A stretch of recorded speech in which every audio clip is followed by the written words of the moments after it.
Well, welcome to the 700 Club, and thanks so much for joining with us. Israeli Prime Minister Benjamin Netanyahu meets with President Trump today in Washington. He'll be making the case for Israel's concerns in the U.S. negotiations with Iran. Well, one Israeli official tells CBN News the meeting is a critical moment in the fight against the forces of global jihad. CBN's Middle East correspondent Julie Stahl reports. Ahead of his meeting with President Trump, Prime Minister Netanyahu met with Trump's special envoys, Jared Kushner and Steve Witkoff, who represented the U.S. in last week's talks with Iran in Oman. According to a short statement from the Prime Minister's office, they discussed regional issues and updated Netanyahu on the first round of negotiations with Iran. Israel is skeptical about a deal with Iran. Reports say the Islamic regime could have 2,000 ballistic missiles within weeks, and Israel wants the freedom to strike Iran whether or not the U.S. and Iran reach an agreement. Trump is pushing for a deal, but warns of military consequences if Iran doesn't come through. As you know, we have a massive flotilla right now going over to Iran. We'll see what happens. I think they want to make a deal. I think they'd be foolish if they didn't. We took out their nuclear power last time, and we'll have to see if we take out more this time. As Iran celebrates the 47th anniversary of the Islamic Revolution, Iranian President Masoud Pezeshkian said the country is not seeking a nuclear weapon and is ready to provide any verification. He also said they will not submit to any excessive demands. In an interview with Fox Business, Trump acknowledged not everyone thinks a deal is a good idea. A lot of people say no, and I would say that I'd rather make a deal. It's got to be a good deal. No nuclear weapons, no missiles, no this, no that, all the different things that you want.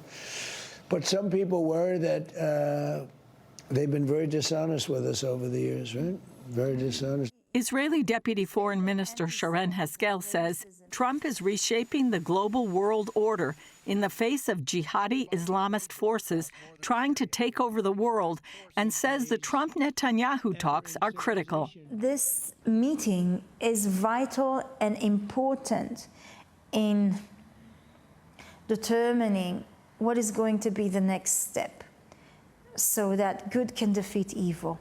Haskel told CBN News it's a meeting between friends and allies with mutual interests and common values. I know President Trump truly understands our challenges and our needs and our security needs, understanding that they echo the needs of world security and the world's challenges with what we're facing. Netanyahu will also discuss the situation in Gaza with Trump, reportedly with a message that Phase 2 of the Gaza ceasefire deal is not moving. Now that all the hostages are back, Israel is determined to disarm Hamas and demilitarize Gaza before any rebuilding takes place. Julie Stahl, CBN News, Jerusalem. Well, Chris Mitchell joins us now from Jerusalem for more on this story. So Netanyahu moved this meeting up by a week. What's the reason for changing the dates? Well, there's a lot of speculation about why the dates have been changed, Gordon. Some believe it's concerned that the negotiations being conducted right now really aren't addressing Israel's security needs. And what are they? No nuclear, no ballistic missiles in particular, and no funding of proxies in the region, and the treatment of the protesters inside Iran. Yet we do understand President Trump is recognizing that, as we saw in Julie's story. He's saying no nuclear or ballistic missiles, no, quote, this or that. But others believe it's possible that Netanyahu may be presenting new intelligence that really needs to be shared in person. And one Israeli analyst pointed out, this is the 7th visit by Trump, between Trump and Netanyahu, and nearly every time it works out well for Israel. But it is a critical meeting, and that's why many people need to be praying about this meeting today at the White House. Well, the Iranians seem to be using the same tactic they've used for decades, which is to stall negotiations, make sort of vague promises, and then say, well, we're not going to do this, we're not going to do that. And they're obviously, I think, just trying to kick the can down the road. Why are these negotiations different? Why does our administration think they're going to be different? And what's Israel's view? Yeah, well, to your point, Gordon, some people say Iran's never won a war, but it's never lost negotiations. They are masters at negotiations. Why it would be different for Trump? It would be different perhaps because he has increased leverage right now. He has that large naval force, that armada in the region, massive military assets. He doesn't want open-ended diplomacy, but he wants one back with the threat, a credible threat of military action. But he also wants something decisive. For Israelis, Gordon, they don't believe an agreement is going to succeed. They've been dealing with Iran for decades, and they too believe Iran is just stalling. And they're insisting, as I said, on those clear red lines in terms of nuclear missiles and the proxies in the region. And also there's a report that Iran is blaming the U.S. That it's created a wall of distrust, and they're not believing the United States. And as Julie said in her report, it's the 47th anniversary of the Islamic Revolution. And we heard today, from a woman inside Iran who says that people actually in their homes and apartments, they didn't go to the streets because they could be killed, but they were shouting from their homes, and you can hear it throughout the neighborhoods, death to the dictator.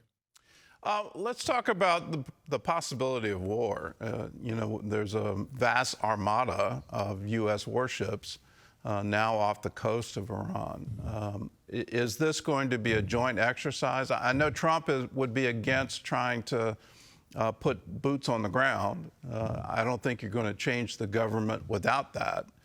Is Israel going to commit troops to change the government? I don't think they would have boots on the ground right now, Gordon, at least overtly. I'm sure that there are Mossad operatives, opposition personnel inside Gaza right now, but I don't think they're going to actually send troops. It could be a joint military operation between the United States and Israel, and maybe that's why there's been a lot of meetings, a lot of military meetings between the U.S., CENTCOM, and Israel. And then, here in Israel, it's really surprisingly calm with the threat of war almost any day. And actually, in the last several weeks, people have been asking, well, is there going to be a war this weekend? So there's been weeks of waiting, and people have been through 3 of these attacks. 2 in 2024, 1 in 25, and they expect some retaliation. If there's a military strike, people here are expecting missiles to be flying this way. The Iranian government is continuing the crackdown on protesters. The massacres in the streets have stopped, and that's because the protests have stopped, but they've rounded up a number, and are the executions proceeding along? What's the crackdown on the protesters? Well, there seems to be the crackdown continues, Gordon, and the more we hear, the more horrific it is.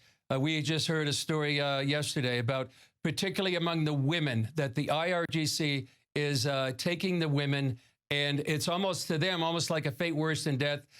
Because right now, you don't see many women among the morgues of the bodies. An Iranian church leader told us that the women are getting raped, and sometimes they're burning the bodies to hide the evidence, and using that as 2 things: to deter women from going out into the streets, and also using rape as part of their jihad. And as I said, some of the women prefer death than what they have to go through. And some believe that women's groups should be speaking out on behalf of the Iranian women who are getting treated such horribly.